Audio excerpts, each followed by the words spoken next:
All right. Life is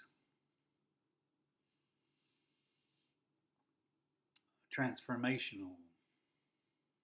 Life is unbelievable, majestic, intimate, holy, sacred. Your life, you're holy and sacred. I'm sorry you're not treated like that sometimes. It's our fault. We don't appreciate who we are, what we have. We don't appreciate each other or the earth. But we can get there. But we have to move that way. We're moving the opposite way. Remember Ukraine? Democracy. People make their own decisions and they have freedoms. You elected a guy that likes Russia and has almost no freedoms and throw you in jail for saying the wrong thing. What makes you think he's not going to throw you in jail for saying the wrong thing? You okay with a dictator? Yeah, if he don't come for me, if he comes for the bad guys, not me, I'm not bad. I have to learn how to do this, man. A lot of it's men. A lot of men don't know how to love.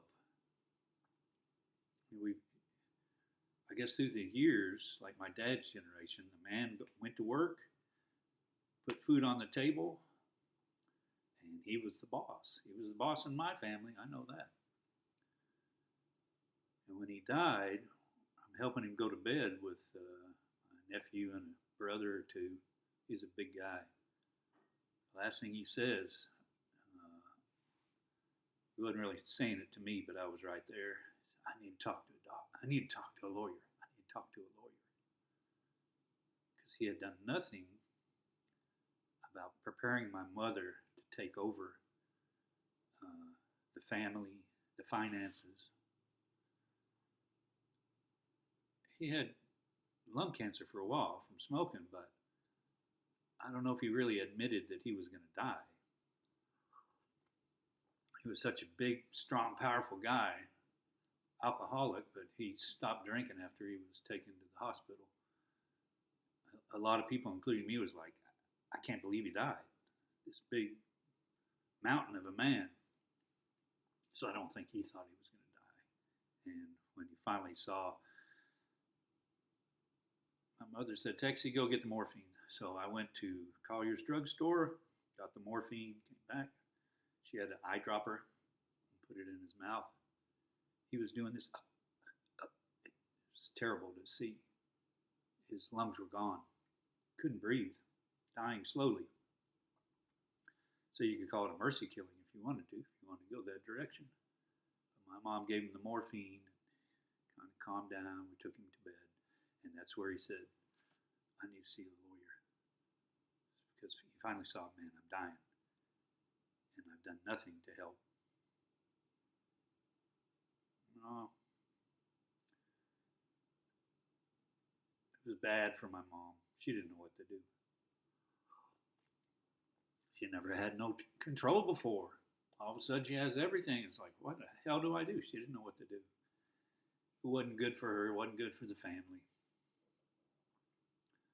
But men were just taught to be so strong and in control and what's the word? Rigid. Rigid. Like my dad got off alcohol, but he was still rigid. We never became friends. Jesus Christ, he's my hero. He was the mayor. He was so many different things. He couldn't open up and be my friend. Couldn't go out and have coffee. Never did it. Never. Sad. Men, you have to just open up a little bit. Women have their problems. Don't get me wrong. Sometimes women are acting like men are all the bad people are the men and the women are good people. That's a joke.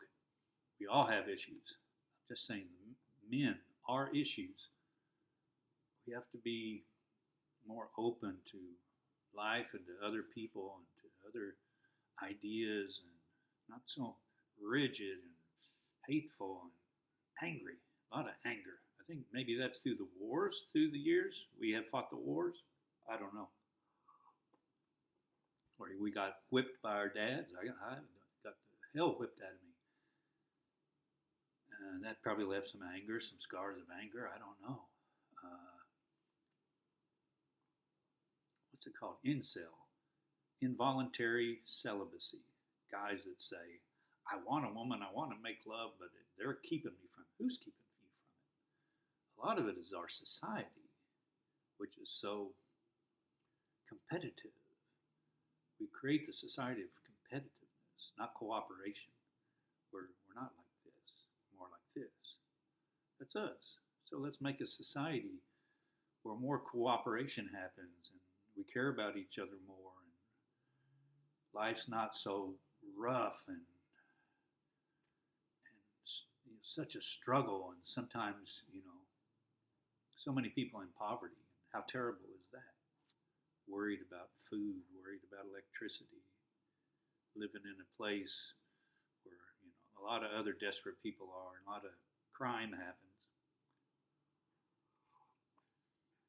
We don't have to go that way.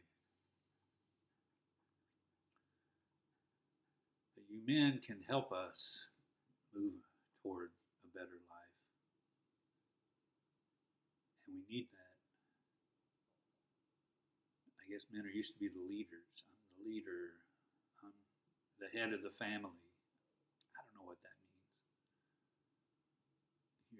If you're in love, if you're connected to somebody else, you two are a partnership, lovers, boyfriend, girlfriend, husband, wife, whatever it is. You support each other and care about each other. Some decisions maybe she'll want to make more, Maybe some decisions you're going to want to make. It's just natural. I know a couple, she does all the laundry, but he cleans up a lot. Just little things like that. Don't expect to be waited on. When Trump said, I'll protect you, I'll protect, you women, I'll protect you, whether you like it or not. That's madness. That's madness. This is the same guy that said he could grab a woman, sexually assault a woman because he was a star. And if you watch the lawsuit when he's interviewed, and the lawyer asks him, so you said you could grab a woman? And he goes, well, that's the way it's been for thousands of years. Unfortunately, or fortunately, he goes, unfortunately, or fortunately. Like maybe it's fortunate for me. I can grab a woman if I want because I'm a star. He's the same one that says, I'm going to protect you women. How big of a fool, what does it take to see what this guy's done and believe anything he says? He says 1,000 things. 500 are true, 500 are lies. We made a big mistake. We're hurting good people. It's our fault. And it's our responsibility to grow out of this and become a better people, a better country. We can do it. I hope we do.